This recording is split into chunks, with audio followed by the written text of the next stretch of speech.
The New York Excelsior were once the best team in the world in Season 1.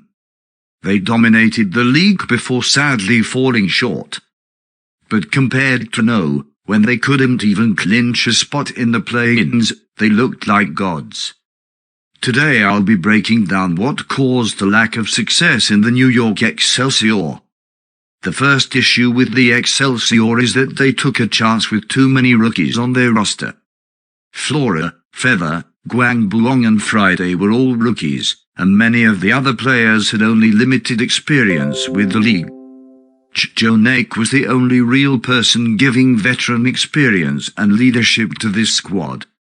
Many of the rookies played quite well, however, so it's not the worst thing ever. It did affect their play, though. This is also the fault of the coaching. Early on in the season they looked rather lost, not coordinated and not playing as a unit, leading them to be dismantled by teams like Chengdu. The coaching is historically bad for this team, and it showed here. Whereas New York used to have the brute force to win, they now don't, and the bad coaching shows. They had extremely poor flexibility in the early season, sticking really only to a Winston comp that didn't work most of the time. The primary reason I would assume is that Yakpang can only really play dive heroes, like Winston earlier on and Wrecking Ball later. They were too hyper-focused on carrying out the objective and had no flexibility. Now, as for the players, Yakpang and Bianca were pretty bad. Yakpang is the delivery service of tracer pulse bombs to his supports, and pretty much feeds a lot of the time. Bianca is much the same, and he has a pretty terrible DVA. You can see how much the team improved by signing Cleos, who isn't even a top-tier talent. The DPS line actually wasn't bad.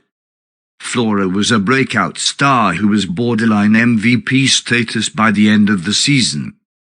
Feather and Ivy never impressed much, though, but Guang Buong was great.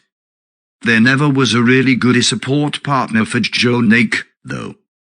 I know it is difficult for people to live up to that hype, but Friday never really cut it quite to the extent they needed. Overall, New York took a risk on a bunch of unknown rookies after blowing up their old roster, and paid the price for it by having most unimpress or do plain badly.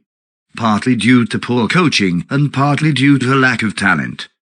They did improve, as most rookies do as the season went on, though, and had a few breakout stars in Flora and Guang Buong.